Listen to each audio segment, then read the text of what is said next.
allow the two children to have the budget every year. It's okay. Off your mind. It's okay. Off your mind. Like me. Chai! Now wow, people wey suppose talk through to power don't off mic. And if we talk, now 500,000 they go summer us, call them hate speech. But fear not, Maiyegun don't come. Him go torchlight every corner, nooks and cranny of all these bad people where they spoil our country.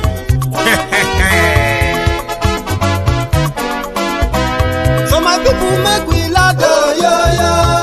Maiyegun don't come, oh yo yo. My people make we shout, oh yo yo. Maiyegun don't come, oh yo yo. Maiyegun don't come, man of the masses, oh yo yo. Maiyegun don't come, oh yo yo. Maiyegun diary politico, oh yo yo. Maiyegun don't come, oh yo yo. This one not the off in mind, oh yo yo. Maiyegun don't come, oh yo yo. And in the touchlight every corner, oh yo yo. Maiyegun don't come, oh yo yo. Okay, some people be they holla say they want the power. Chai, them be promise us say we go get light and power. Nah. Them hustle sote they can't get the power. But now they know they do anything with the power. Sure. Every day, dollar just they get the higher power over naira. See them talk say make we off mind, but thank God say Maiyegun don't come. So my people make you loud, oh yo yo. Maiyegun don't come, oh yo yo. My people make we shout, oh yo yo. Maiyegun don't come, oh yo yo. Maiyegun don't come, man of the masses, oh yo yo. Maiyegun don't come, oh yo yo. Maiyegun diary politico, oh yo yo. Maiyegun don't come, oh yo yo. This one not the off in mind, oh yo yo. Maiyegun don't come, oh yo yo. Person where they do evil, no one make person talk. Them say that Maiyegun, that man too they talk. He too they talk. Say Maiyegun diary, he they hot like pepper. But every day then they take money in bulk. Woman picking they the street they hawk. Still them talk say make we no talk. But thank God say Maiyegun don't come. So my people make you loud, oh yo yo. Maiyegun don't come, oh yo yo. My people make you shout, oh yo yo. Maiyegun don't come, oh yo yo. Maiyegun don't come, man of the masses, oh yo yo. Maiyegun don't come, oh yo yo. Very political, yo yo. Maiyegun don't come, oh yo yo. Thank you very much for joining me tonight. This is Maiyegun live, Maiyegun General. As a complete word, you say Maiyegun General. Thank you so much for your time, and from wherever you are watching from, you can share this broadcast too. Share on the platforms you are pretty much active on, and let them know that Maiyegun is live. I've done that. You should at the same time. And just before we get fully into this, remember, if you haven't done this by now, please do.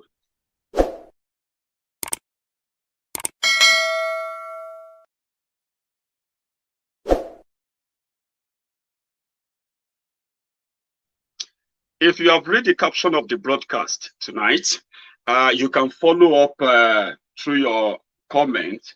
I will read them, okay? It is about the update on the illegal case against Omoyele Sowore and 4 others simply because they protested. They protested, and they have he actually became the first person to be arrested illegally by Buhari's government in 2021.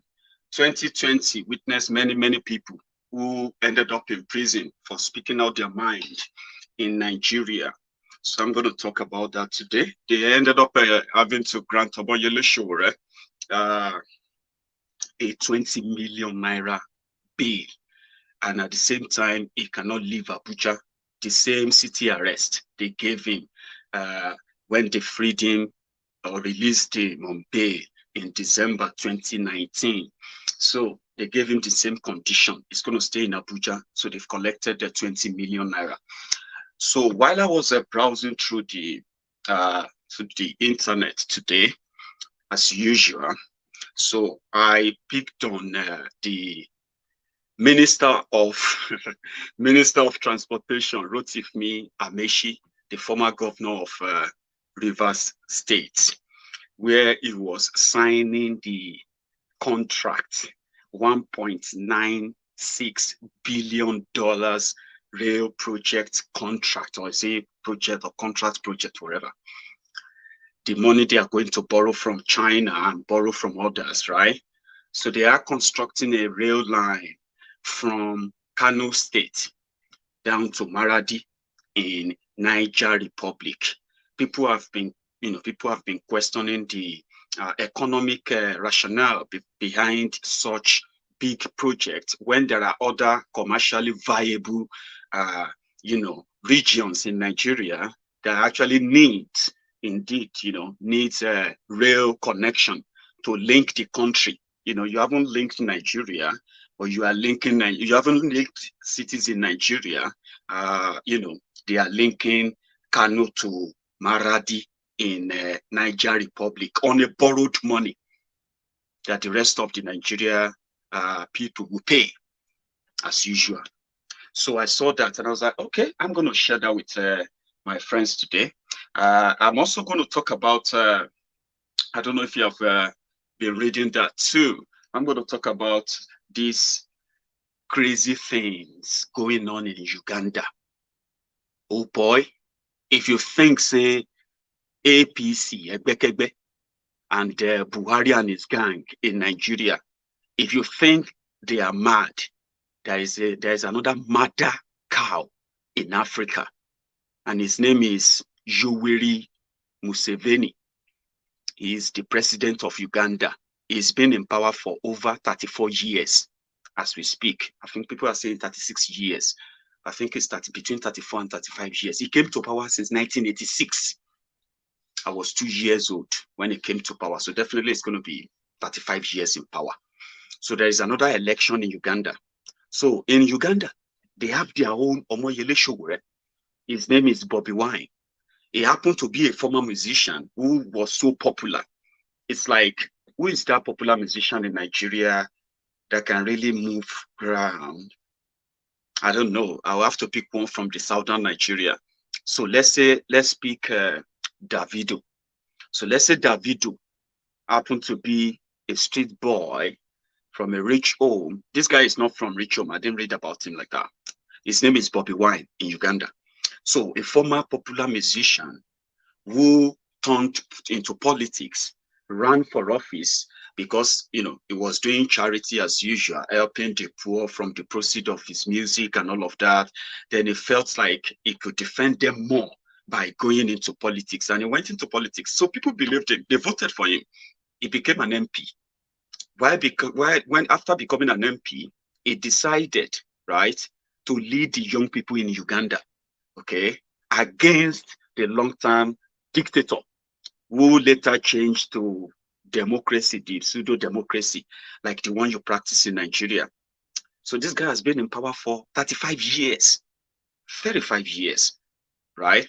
So the young people killed behind, the young, the old, that's the shocker, the difference between Uganda and Nigeria. So this guy seems to be moving mountain. They've tried to kill him. I'm talking about the arrest shuttle. They've killed many of his supporters. Now they have built so big of a coalition against the government of Yoweri Museveni. So for the first time in 35 years, the dictator of Uganda actually feel threatened. So you know what happened? They started using the social media official handles of Uganda government to promote propagandas, right? Falsehood, lies. So at the end of the day, the Facebook suspended Uganda's government official Facebook page. Bam. Right? And then the next thing, you know what the dictator did? He decided to shut down the entire social media in Uganda. If you see Ugandans who are still tweeting, Ugandans who are still posting on social media, they've managed, those are the people who have managed to change their VPN or whatever that is, right? To access and tell the world what is going on in Uganda. Election is in 48 hours, right? And the dictator is hell-bent on winning. So more people are likely going to be killed, and they're going to blank out the rest of the world from what is going on in Uganda. So we will continue to monitor that. I'm going to speak on that today. I've got another one, which is about the Oyo State, the developing story. You know that we have found out that the discovery of over 1,740 illegal Fulani camps in Yoruba land, that many people have been trying to avoid the conversation. They have been trying to play it down and make it look like maybe it is not that serious. See, I will let you know that it is more than serious. And here are facts to back that up. This year, well, let's start from December 2020, just last year. There were reports of the Amotekun Corps members going into the Shaki, Ibarapa, Tapa areas of Oyo State. And they were searching for the dreaded Fulani terrorists, tagged or codenamed bandits. It was the governor who first raised the alarm that, guys, maybe you have been reading about it somewhere. Maybe you have been avoiding the story that maybe this will never happen in Yoruba land. Well, I'm happy to tell you that it is true. We have those who are now walking into Yoruba land, no identity, no nothing, and nobody can say what their missions are. The governor raised the alarm. Some of you may still never believed, but people are already being killed. People are already being kidnapped. Ransoms are being paid by those kidnapped by this new invading terrorists in Yoruba land. I thought maybe the government of Oyo State is indeed in charge of the matter. Brethren, they are not in charge of anything. And I will let you understand that as well on the program today or tonight.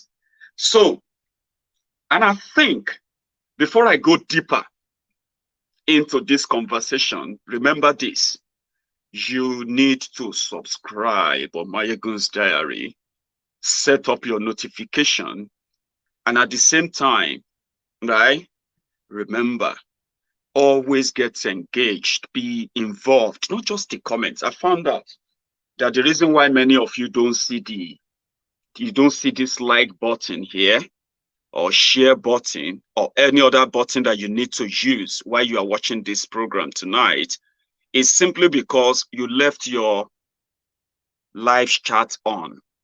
When you leave live chat on, you will not be able to either click like or dislike or any other reaction, including share this broadcast.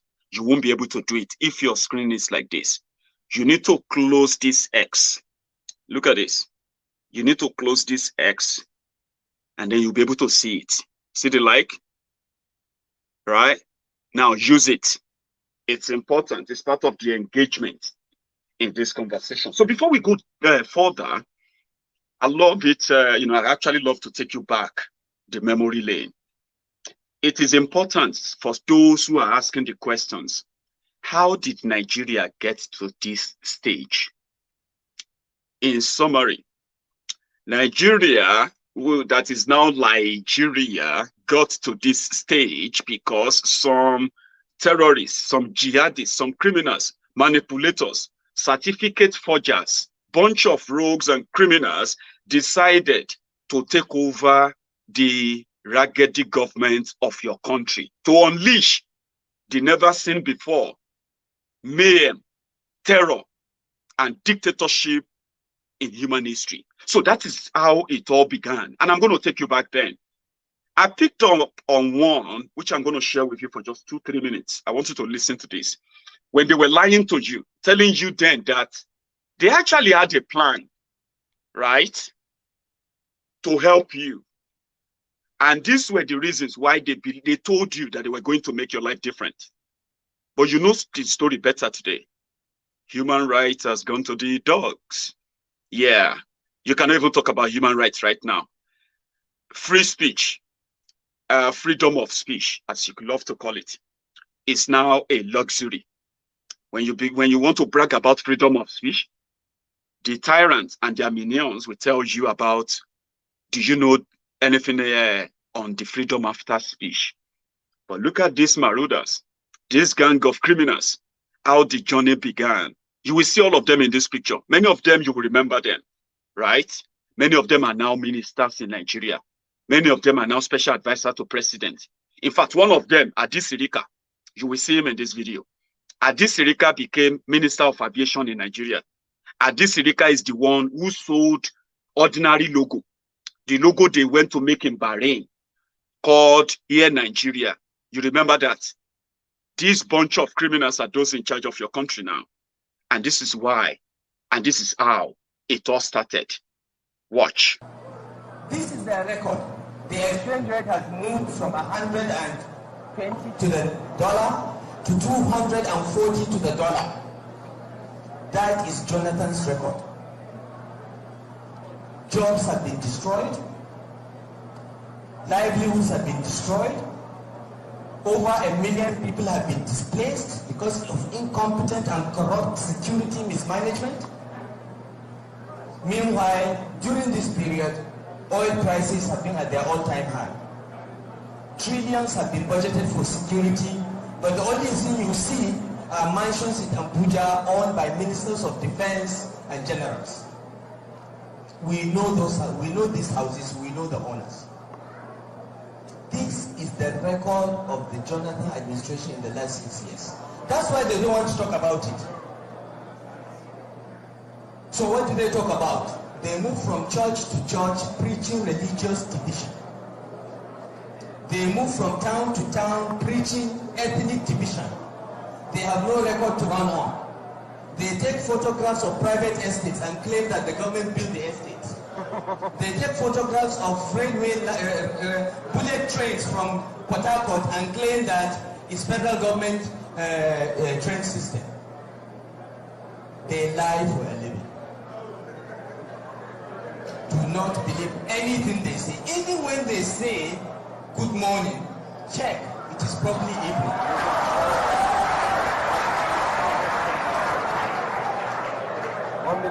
So do not be deceived.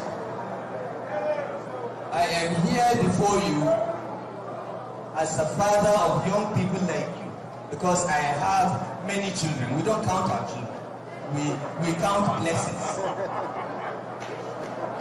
That I care about your future. We all care about your future because we have children too. And we want you to stand up and vote for change. On that day, you get your BBCs. Don't be intimidated by anyone in uniform. Remember, a few weeks ago, we needed to get the help of Chad and Niger to chase Boko Haram. So don't let them scare you. They should not scare you. Go out with your permanent voter's card and vote for the party and the candidates that will secure your future. That party is the APC. That party is the APC. Those candidates are the candidates of the APC that emerge through transparent primaries, not criminal imposition. The APC is different. We are different. We represent integrity.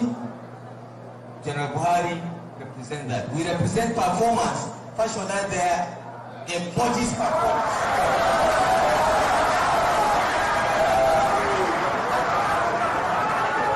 We represent courage and standing for what is right. Governor Amechi represents that. We represent honor. Governor Fayemi is the only politician in Nigeria's history that congratulated his opponent, even when he knew he was rigged.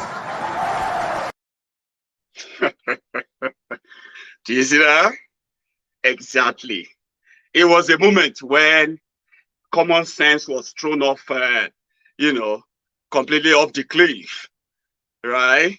And since then, it's been lies upon lies upon lies, and after lies, another lie, and more death.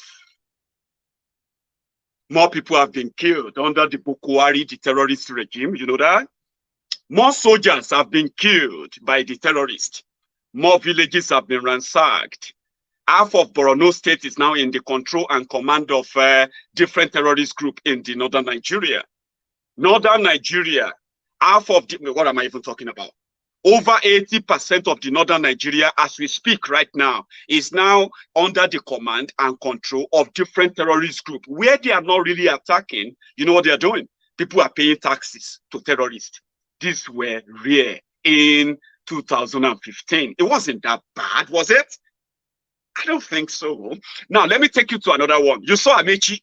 You saw Fashola, the Saleko Barack Obama. Abi? The one that they used to tell, remember, since he turned Lagos State to small London, Lagos State without any drinking water, any good drainage, no security, no electricity. That's the Lagos State. To go and see their roads. How dirty the entire city is. But hey, Fashola was a star. He could become a minister. So when they managed to rig themselves in, you know what happened? They made Fashola super minister. Yeah. What's the meaning of super minister? Super minister is the ministerial position given to Fashola, Isaleko, Barack Obama. And they include housing, electric, power, they call it power. And the last one is works. So works has to do with fixing your roads in Nigeria, building bridges, constructing all of that stuff, right? Housing, to build, they said they are going to build you 5 million, they said they're going to build you 20 million houses for the low-income houses, so for the poor people, if they win the election, and they won. Within 4 years, instead of them to give Nigerians power, within 4 years, the national electricity, national grid of Nigeria collapsed twice. The first time and the last time the national grid of Nigeria collapsed was in 1985. Do you know who was in power then? Buhari. So, Fashola super minister, to this day, they are here to give you the 40,000 megawatt electricity they promised you. Rather, they have given you darkness. They said they will fix your road. I don't even want to go there. It's a long story. It was it was 4 years of a Fashola. They said they were going to probably build you 20 million homes. You know this story. I don't want to go there. Then they made Amechi. Amechi Ubima Judas Iscariot. That's the name of. For some of you who don't know, wrote with me Amechi's own name on Maiyegun's diary. He is known as Ubima Judas Iscariot. Make of that wherever you can, all right? Amechi also stole River State money to make Buhari president of Nigeria, right? And they made him a minister of transportation, whatever that even means. And in 4 years of Amechi, his legacy projects are you see all this train being constructed in Nigeria, this Chinese train and all of that, that they have already wheeled to China for another between 25 years and 50 years concession. Once they complete the whole building, right, they will need to recoup their money, right? That's the legacy of Amechi. But the most one, very, very dear to his heart, is that in 4 years, Amechi of APC, he managed to build a university for Buhari in Daura. They called it University of Transportation in Daura. Now, another very legacy project of Buhari is to borrow money in the name of Nigeria and construct rail line to Niger Republic in Maradi. Maybe everyone will have to keep quiet in northern Nigeria because, according to them, maybe it will boom the transborder transborder business and all of that, as if to say, for the past 60 years, what the transborder business between northern Nigeria and other other African countries that share borders with Nigeria, Niger, Mali, and all those places, as if to say what they have been able to transact with Nigeria in the past 60 years is not terrorism. Come in, kill Nigerians, go back, kill Nigerians. You know, that's the transborder transaction in the last 60 years of that. So they want to build train to the place in the name of, by borrowing money in the name of Nigeria. So someone now asked Amechi,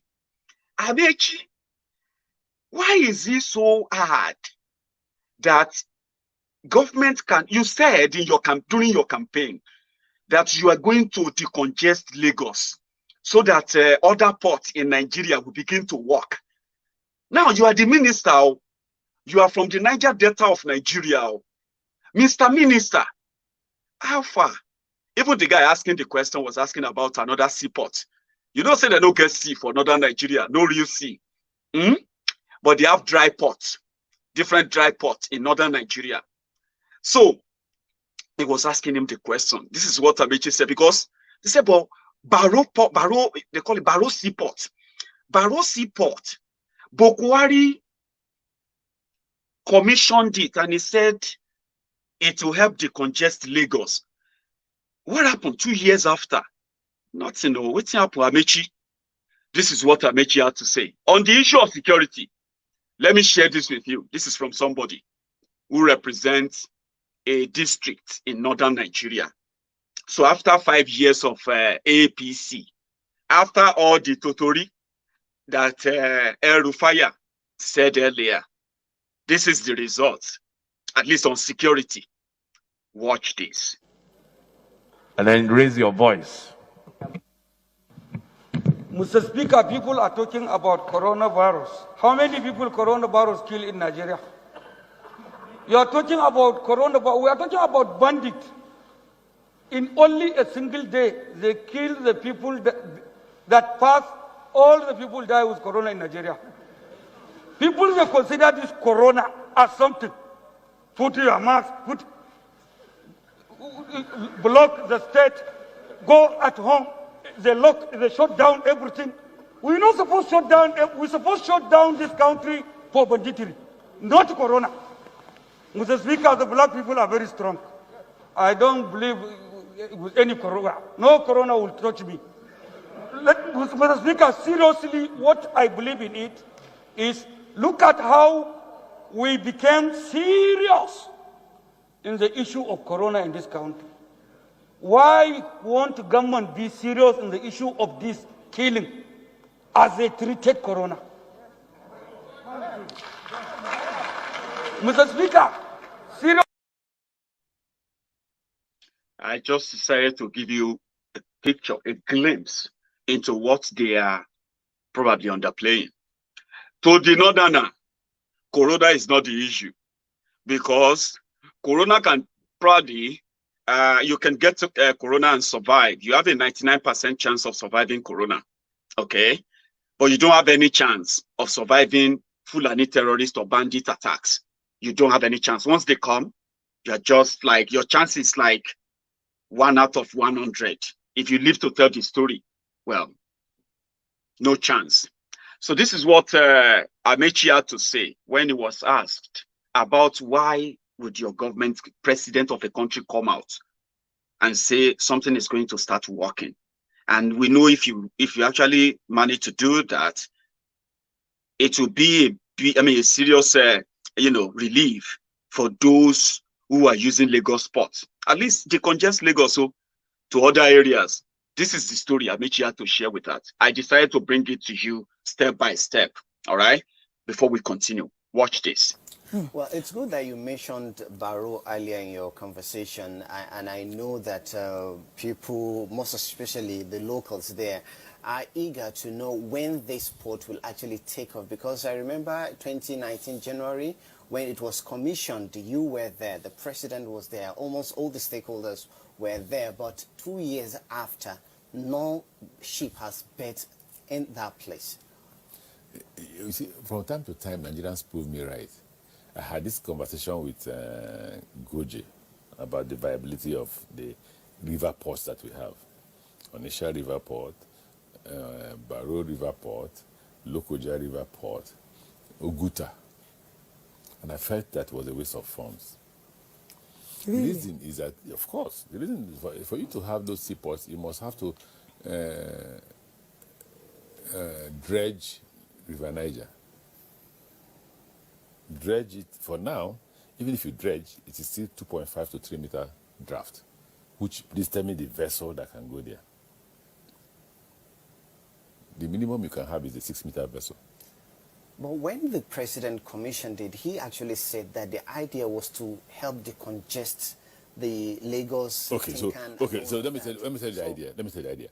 Now, the idea, that's what the president was saying when he talked about decongestion. The idea is that, okay, so you pick up a cargo in Lagos, you put it on the barge. So, but Lagos is a bit too far. So maybe Warrior or Port Harcourt. You put it on the barge and move it to Baro. How many times will you go to be able to move those cargoes? So for the man who imports through Lagos or Port Harcourt, if he puts it on the train, he arrives the same day. There's no issue of insecurity and all that, right? The same way, unlike the man who has taken the cargo from Port Harcourt Seaport or Ness Seaport or Bonny Seaport or Ibon Seaport or Warri Seaport to Baro by barge. Because there's no vessel, absolutely no vessel that will come in there at 2.5 to 3 meter draft. No, I repeat, no vessel. Because they will spend billions of naira there. Okay, so that's why I said that. I had this conversation with my friend, Senator Goje, and he was like mad with me that it must be constructed. It's no problem. So I met it on grounds. I'm going to complete it. So they continued it. So we completed it. So the question is, why haven't we been able to utilize it up to now? Well, what we've done is that we're open to concession it. So we're talking with a company currently that wants its concession to them, just like we're having problems with Onitsha Seaport, River Port. We'll concession on Onitsha River Port, and we're trying to complete the construction of the one in Lokoja. Okay. The one in Oguta is a no, because already for you to construct the one in Oguta, you must demolish the bridge. There's a bridge and on Orashi River constructed by Dr. Deli's government, which will not give an allowance for any good or even a barge to pass through to Oguta. That's the problem with that. Quickly, Honorable Minister, are we going to have Baro ports? You know why I'm asking about Baro. There's a Baro port. Are we going to have it before the end there of this is a Baro port. You wanted a Baro port, there's a Baro port. Are we going to have it functional before the end of this administration? My responsibility is to construct a Baro port. We have constructed a Baro port. Is that true? There is Baro port that is not functioning. Please, there's a Baro port.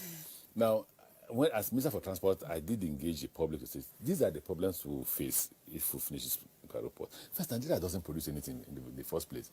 So what are you going to transport from? You can't even... The utilization of... If you want Baro port, you have Baro port.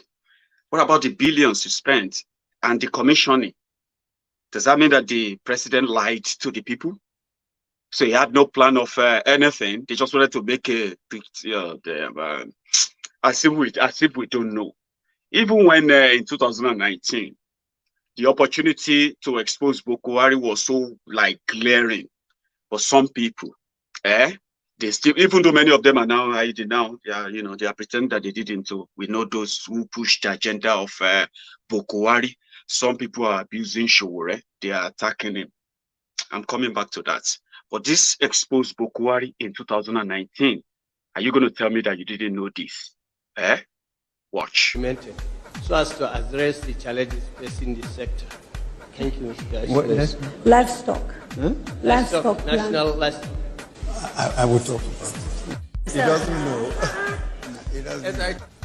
I think he doesn't know. These are all directed at Mr. President. To me. So corruption, yes, let me... He can talk for himself. He doesn't know. He doesn't know. I want Nigerians to give you another opportunity to... That's him. He doesn't know. He doesn't know. So we also caught I actually caught this online today. When I was talking about Fashola, Isaleko, Barack Obama, the people that they live through lies, and they begin. When you become so accustomed to lying, to the point that you begin to believe your own lie, like they begin to look at themselves in the mirror and they probably see this great, amazing, intelligent leaders. Maybe that's what they see whenever they look at themselves in the mirror. Because the 20 million houses they said they were going to build for you, that even if you are selling pure water, you will own houses. When APC, Egbekegbe, becomes your government in Nigeria, finally, after 5 years, we saw the houses they are trying to build and give to the people in Nigeria. But I don't have video. I have pictures. Watch this. They had to send Oshubade, Ekene Shatabandu. They sent him to go and commission the prototype of house they want to give to poor people. Even if you are earning 30,000 naira, the same lie they are telling to all those people that are now asking themselves, is it a monster? I must eat rice. Must all of us chop rice?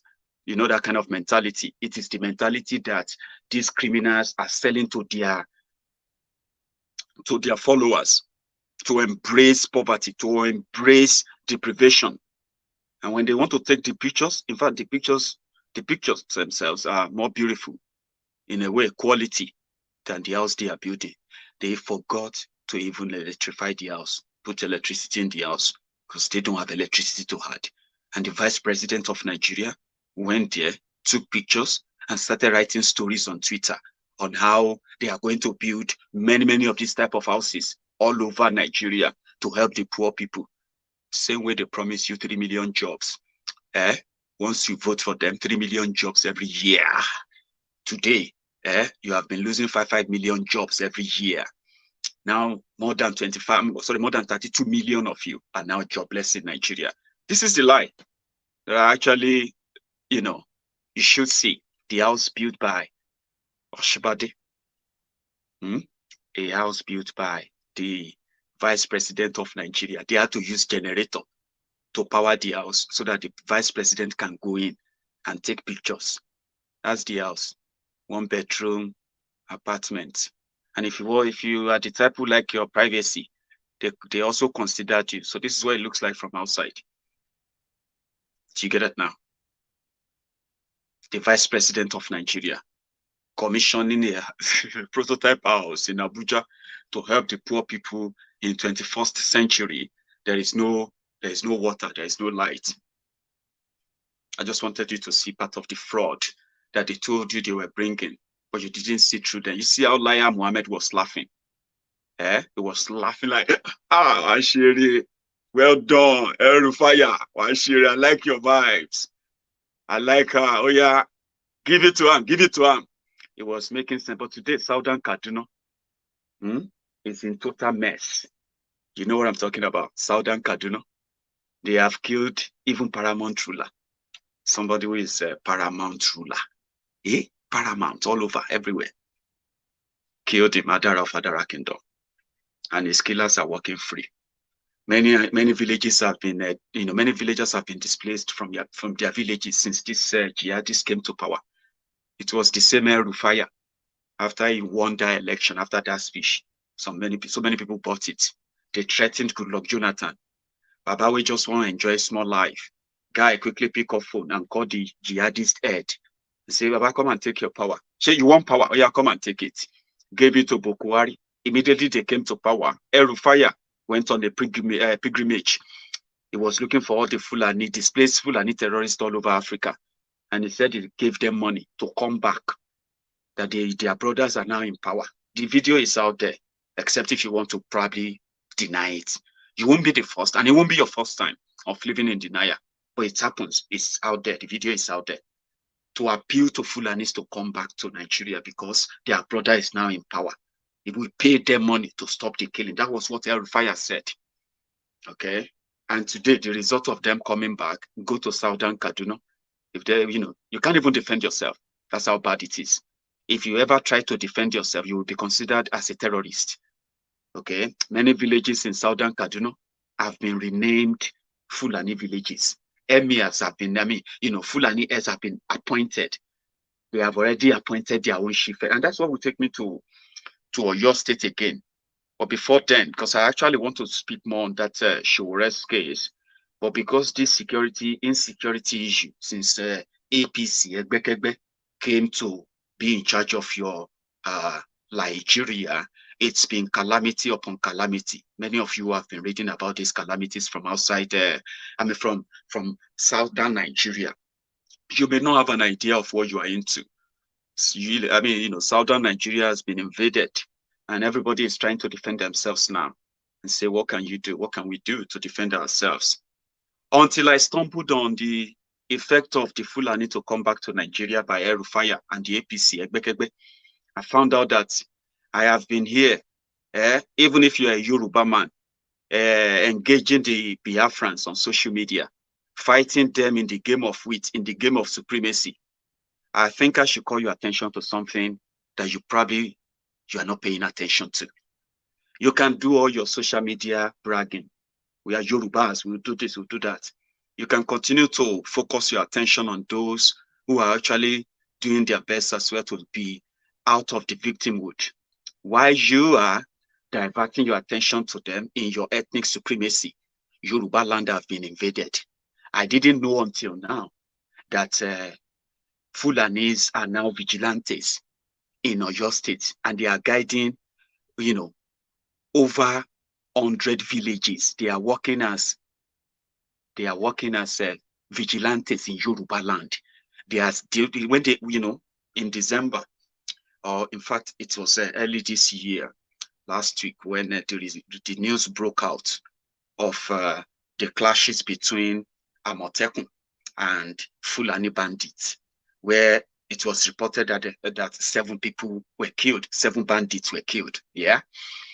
So the complete story is that the Miyetti Allah, when I told you then that, I don't know if you remember this, by the way, sometimes in 2019, there was this uproar about Miyetti Allah forming vigilante group in Yoruba land.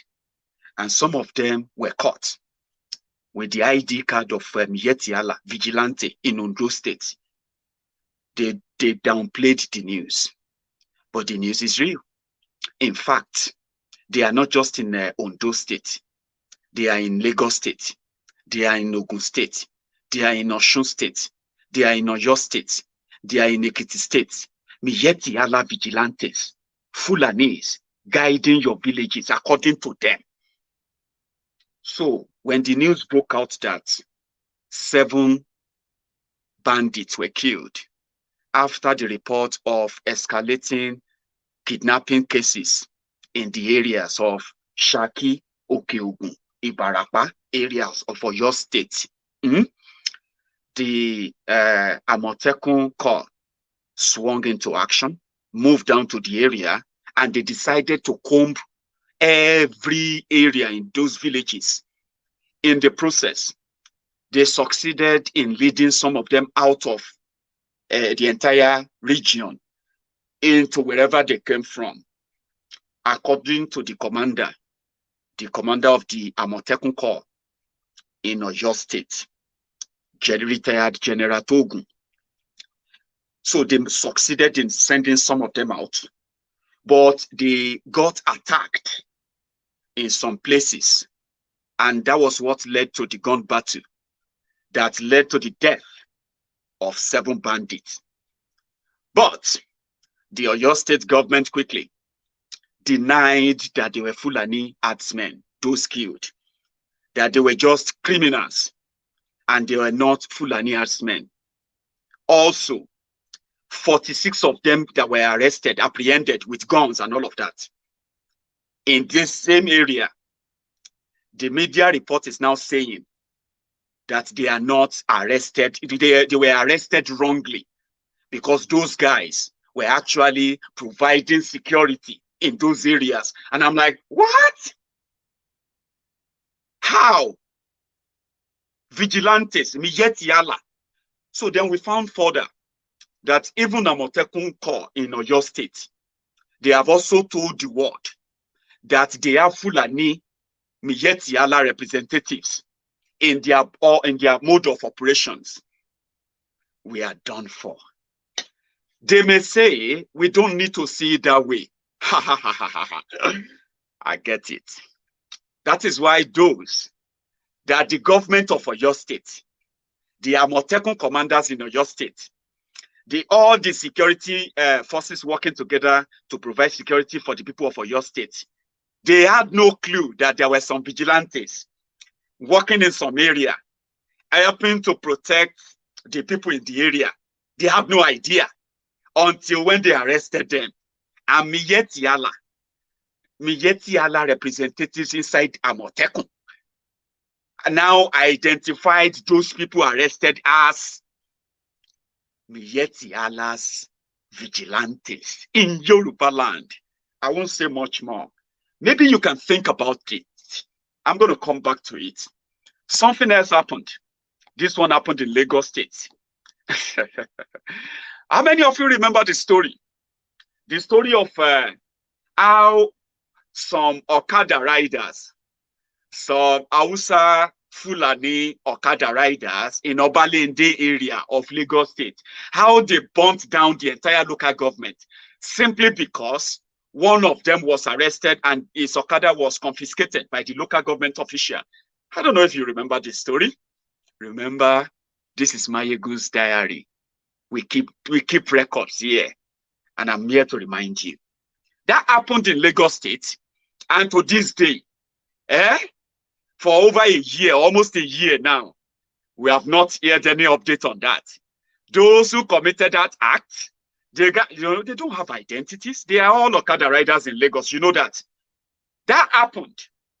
Well, that is not just what will be happening. A lot will be happening. That you begin to question yourself that are you still in Yoruba land or you are somewhere else? Yes, you will question that. Like I told you, we have been invaded.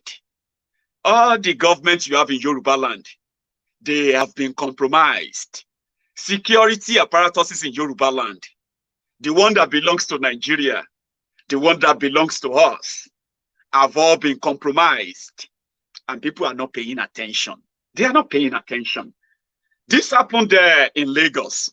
I want you to listen to the story. And then I will say something after that.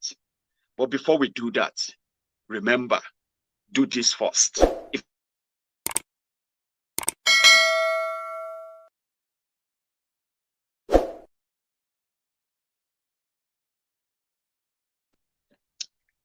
Very easy. Have you done that?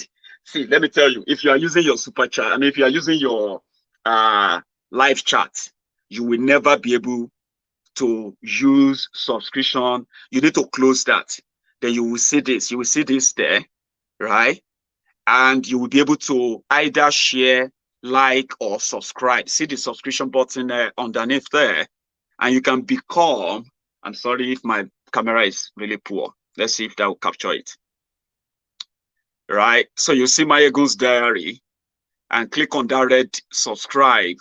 And you can also click on join. Join means that you can be a paying member of Maiyegun's diary. I have friends who are doing that. I have over 100 my lovely friends who are paying members of Maiyegun's diary. And you can give me my thumbs up here. Listen, you have to take it out of that live shot. Give me that thumb up there. Let's see how engaging you are with this conversation. Some of you might have been seeing this. Let me tell you about it. I don't know if you have been seeing this diaspora radio emblem logo on some branded shirt advertised under this video. They are actually from diaspora radio platform. You can order them. I just ordered few for myself and I'll put them on when they are delivered. Yes, you can use that too. There are many other designs coming up that you'll likely be interested in. So let's go to Lagos. This story, I want them to tell you their story. It's going to take you about 9 minutes.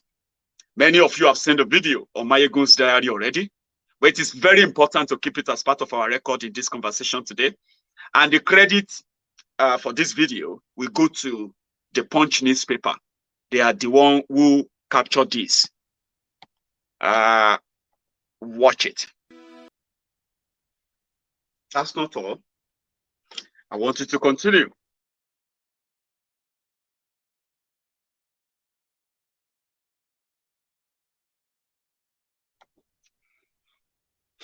I don't know if I need to add anything. Do you think I should be adding one or two things again? I love that conclusion. It is the situation now. That's Lagos State. It is not Ibarapa. It is not Shaki. It is not Okeogun. The names that many of you Yorubas probably have only read about in the book. You've never been there because they sound strange to you. They sound ancient to you. But people live there. The same people living in Lagos State. So when I told you that they are everywhere, the last statement of the chairman of housing association of the area is enough for you to know that this is now beyond what if anymore. It is already here. I'm going to break it down further. Kathy, I did not want to miss that your super chat there when I saw it, so I kept it back to say thank you to you. Pretty much appreciated. And for your own super chat, thank you, Maiyegun, for enlightenment and true fact. God bless you. Well appreciated. So the bottom line is, when are they going to strike?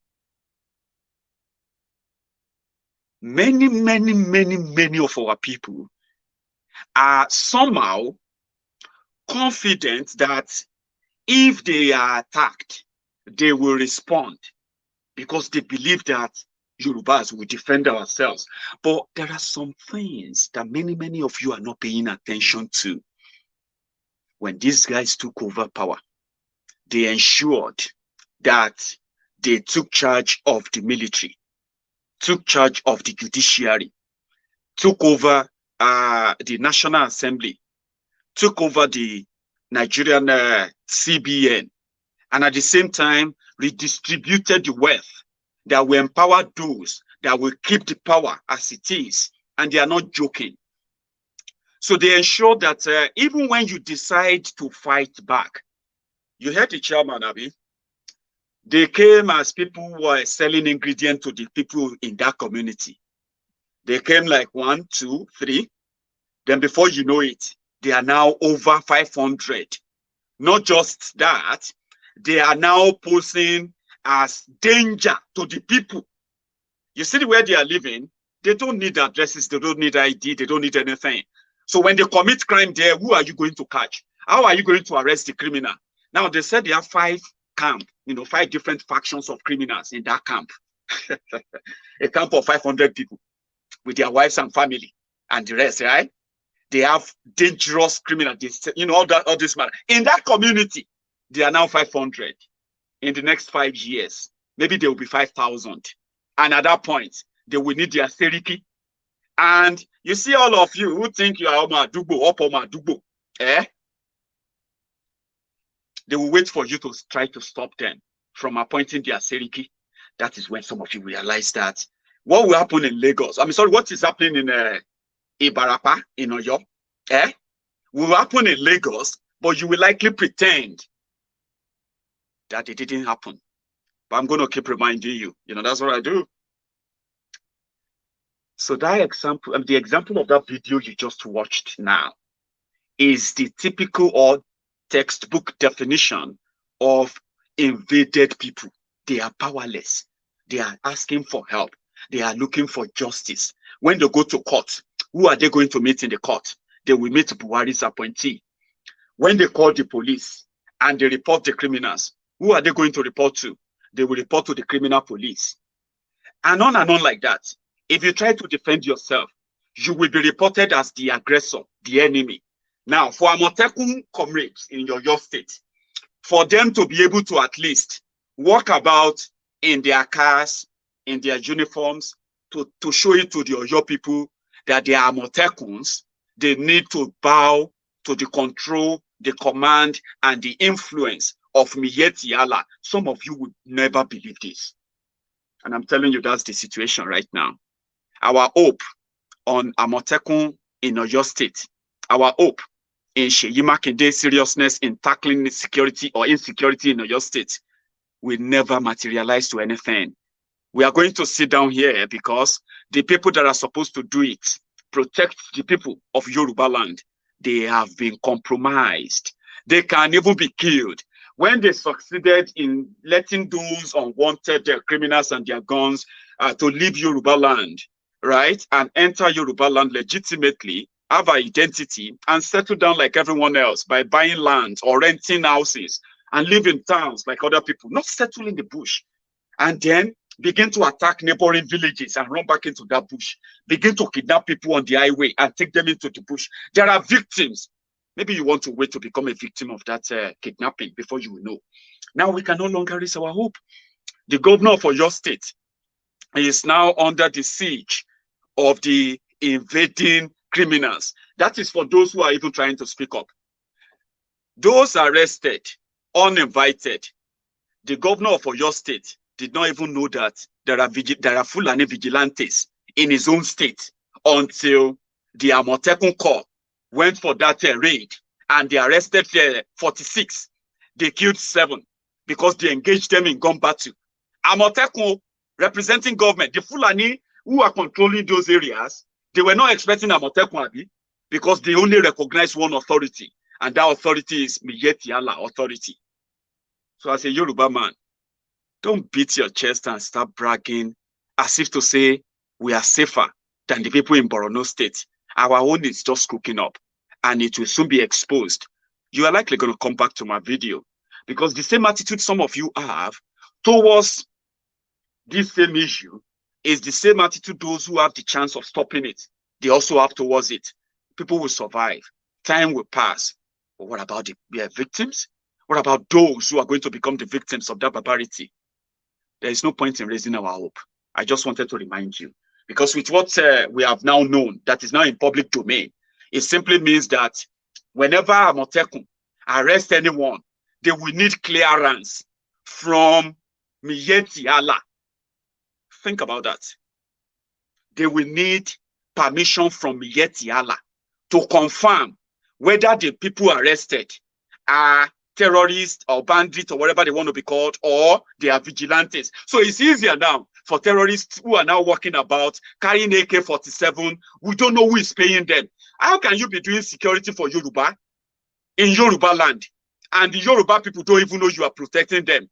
They don't know who is paying you, who is paying them. Miyetti Allah. Where is Miyetti Allah getting money?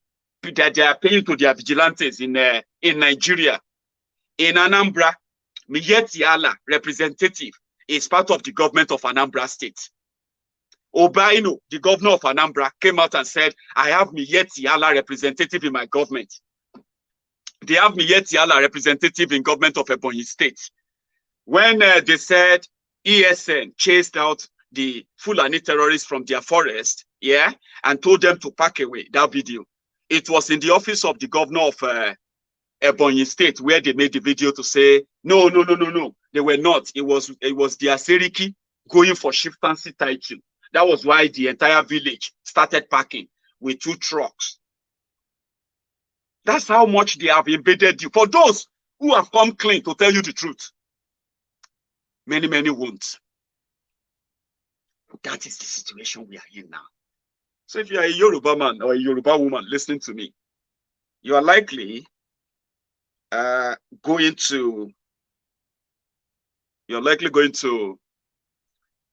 have the real story soon too, because Yoruba, you know, it's just a matter of our reactions. In fact, if you check all the media houses or all the platforms talking about the rot in Nigeria, mostly you will find Yoruba platform, Yoruba or Southerners, Southerners that will occupy more than 80% of those viable platforms, because we are the ones talking about the terrorism in the north, because we don't want to become victims. Now that it's going to begin to happen in our own turf, you will not be able to deny it. Don't worry. You may be living in Lagos, but you are not far away from the terror. And that's about the story you watched earlier. Let's go to Uganda, right? I want to drop this while we go to Uganda. And I'm going to attach the story, the conversation around that with that of Omoyele Sowore, the persecution, illegal detention, arrest, harassment of Omoyele Sowore and those who are demanding for a better country. Even if you don't agree with them, we will go on to that.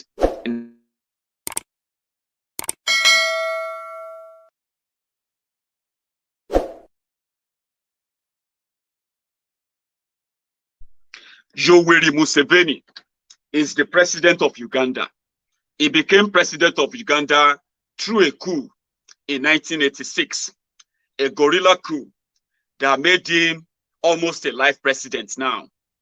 3 generations of Ugandans, 3 generations of Ugandans have only known one president in their lifetime.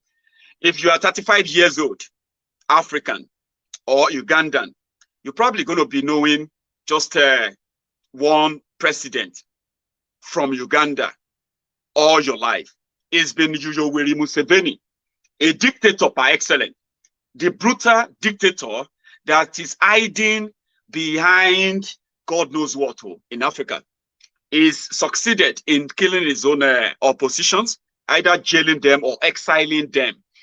But until now, until the advent of social media, until the generation of Sorosuke in Africa started reasoning that they can actually take up on this tyrant. Give it a shot. Let's see how it goes. In Uganda, a young man, Bobby Wine, like I told you earlier from the beginning of the video, is a man challenging the dictator in Uganda.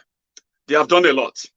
Part of the violence unleashed on the campaigns of the opposition, one of them was that they arrested the opposition candidates for breaking COVID-19 rules.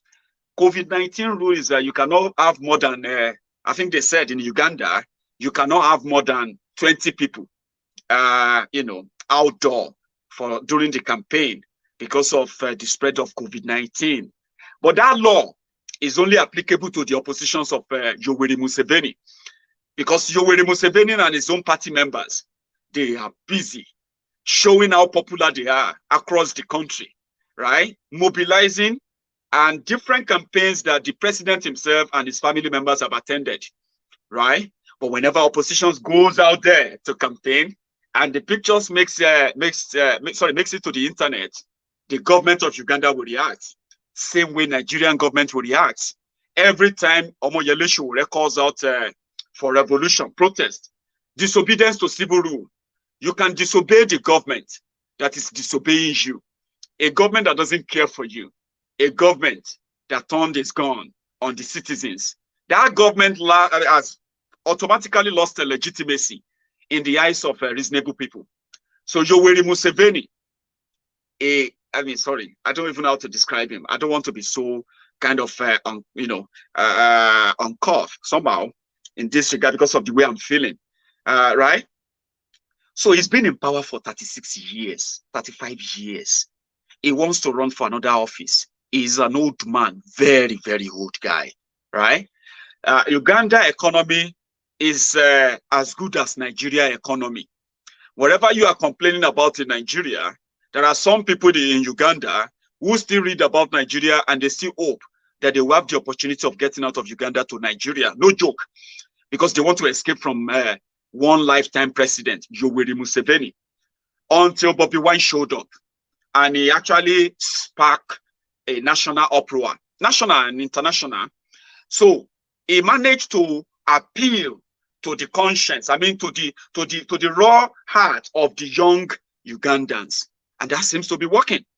At least if all we have been reading on social media, videos, pictures that we have been seeing, if they are anything to go by, it is another story for the election itself, which is obviously going to be rigged.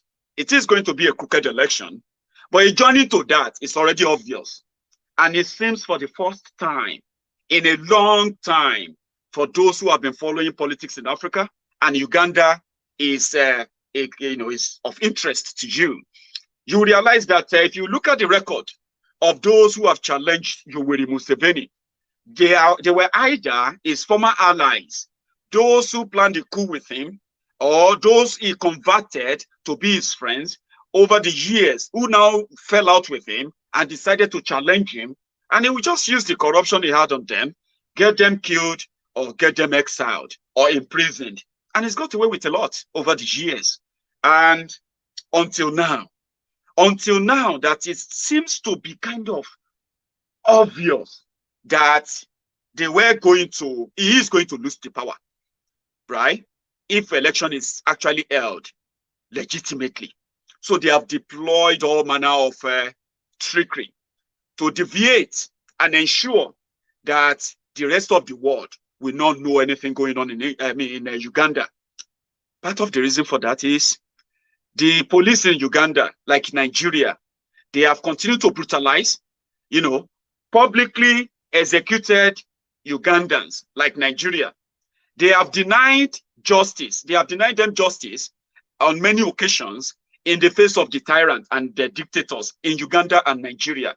So if Omoyele Sowore stands for as the face of those who are asking for a better Nigeria, he ran for office. You know the story. So same thing is happening in Uganda, but it seems to be a different one because for the first time, well, in any recent happenings, I'm going to say for the first time in Africa, dictators feels like social media is indeed the real opposition and they have to cut it down. In 2 days, Ugandans are going to go to poll to choose their own president again. They would love to have free and fair elections. It doesn't mean that the Uganda dictator doesn't have his own lovers, his own supporters. Of course, it does. There are dictators all over the world in history who actually command cult followership all over. I'm talking about millions of people who believed in them. But would they be open to any free and fair challenge? That is what makes them dictators. You don't challenge dictators. And if you have to, well, you have to be tactical. And this time around, the Ugandan dictator is not leaving any stone unturned. It's not giving any room to any kind of misfire, okay? So let me make it easier for you. What they are now doing is that somehow the international community seems to be interested in Ugandan election this time around, especially when they watched Bobby Wine being shot, straight shot, live close shot by the Ugandan police, or maybe Ugandan, they call them Ugandan protest police or something, I don't know. They shot this guy, close range. Somehow they missed, or maybe they intentionally missed, and the video caught that. The whole world saw it. This guy was on interview with an international media talking about the election. While on the interview, the Ugandan police, they approached the car. They dragged him out of the car. Despite the fact that it's live, the whole world was watching. That's how terrible it is. And this seems to be kind of not going down well as planned by the Yoweri Museveni junta. So they have decided to go berserk, like Liar Mohammed of Nigeria. They started promoting propaganda, violence, threat, and all of that through Facebook and all of that. So Facebook responded the same way they shut down Donald Trump. Well, Donald Trump was shut down. Government handles in America were not shut down by Facebook or Twitter. In Uganda, the case is different. So Facebook, Mark Zuckerberg and his pair, they decided to shut down all the Facebook handles of Ugandan government. Oh boy, it's not even up to 24 hours. Ugandan government ordered that all social media platforms in Uganda should be shut down. So today, it means that the government in Uganda is indeed intimidated 48 hours before election. Somehow, I'm advising you to pay attention to what is going on in Uganda. Okay? Omoyele Sowore was finally freed or released on bail of 20 million naira. He committed no crime. He did nothing. But there's one interesting thing about the judge that granted Omoyele Sowore and 4 others 20 million naira bail. That same judge is reported to have granted 750,000 naira to one criminal, right, who was accused of stealing over 700 billion naira. This young person who stole over $2 billion was granted 750,000 naira bail. and he just gladly dipped his hand in his wallet and just paid the bail and just walk out of the court. Sowore, who is asking the government to respond and protect the people they sworn to protect. People that gave them power, that make them powerful, that they should do what they promised to do or go away.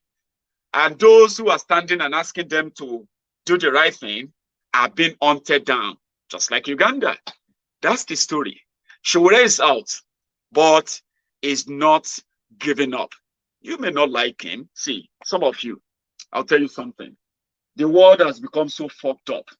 The world has become so messed up that the level of validation that people are looking for today has made so many people to feel or to be living a life of depression. You don't need validation from anyone. You don't need to like Sowore. You don't even need to agree with him. All I'm asking you to be is to be a human being. Human being who will not, because you think for whatever reason, because I don't like you, I want to see you suffer, not because I did anything to you, but because you just don't like me, or you don't like my own politics, or you don't like what I stand for, whatever it is, right? But you shouldn't wish me evil to the point that you will stand up in public, beat your chest, and say he deserves it. Nobody deserves to be treated how the criminals in power in Africa, in Nigeria, how they are treating people, except those who have accepted and then bow to the pressure of oppression. It is a choice. Slavery in 21st century is a choice to some extent. It's a choice that only you can make, and only you will live it. You don't need to like Sowore. Whatever he's asking for, whatever others are asking for, whatever you are asking for, as long as there is no violence, in a way, in my own opinion, you may disagree. But why should you wish anybody to go through what Buhari is putting all those Nigerians through right now? And it is actually the same feeling. When you ask those who don't like, someone posted something on social media today, and I actually read that and I started, it got me thinking, what was that?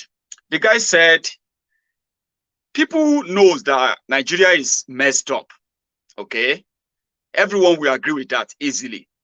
But the thing is that people have different solutions to what can solve Nigeria problem.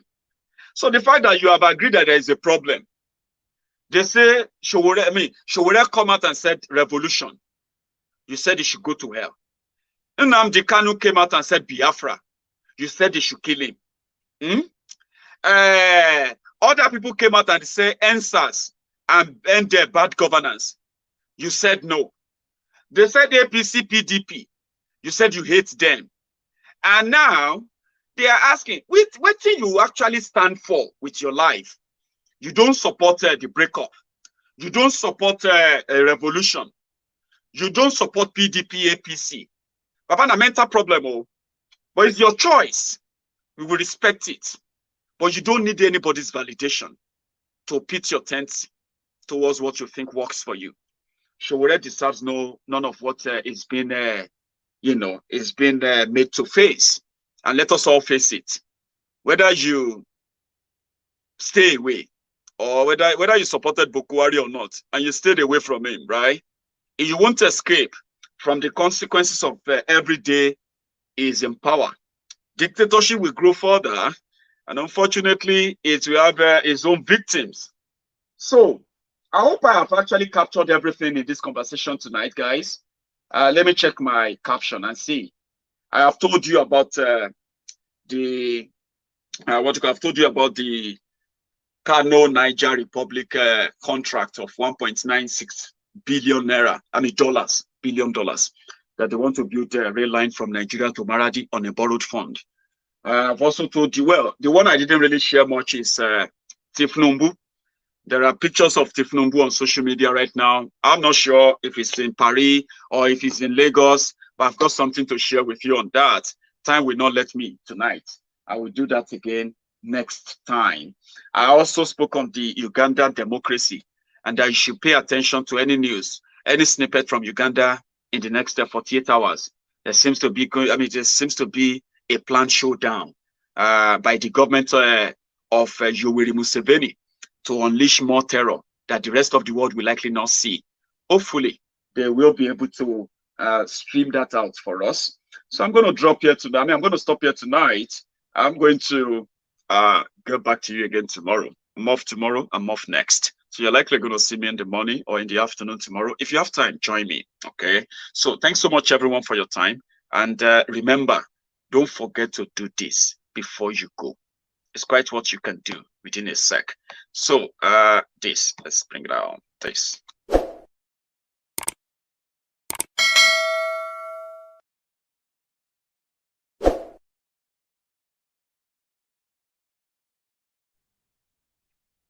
Thank you. I've been reading some of the comments, okay? I wish I have the time to respond to all of them, but don't worry. I'm going to be here all day tomorrow, and then the little time we're going to have, we share that very well. I'm going to also try and get an open mic conversation on tomorrow. Whatever it is, you will only be able to be part of that if you subscribe tonight. I'm going to see you some other time. Enjoy your evening and have a wonderful one.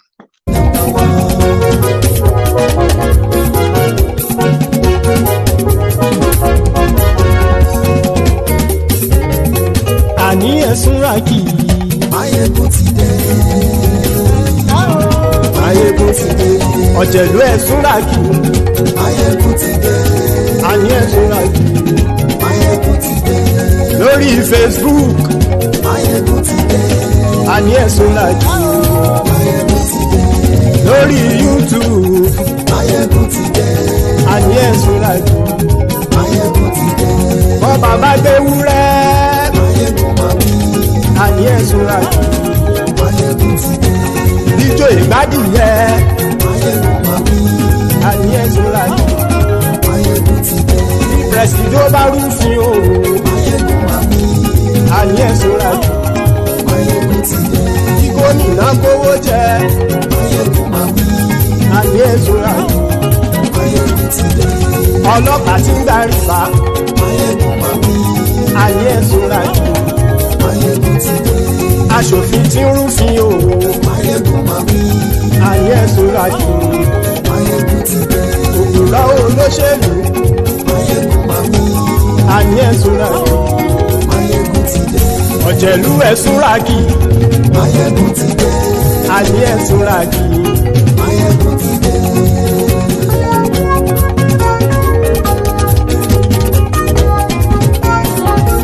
Maiyegun ti dé. Gbogbo ọ̀jẹ̀lú ẹ̀sùn ràkì.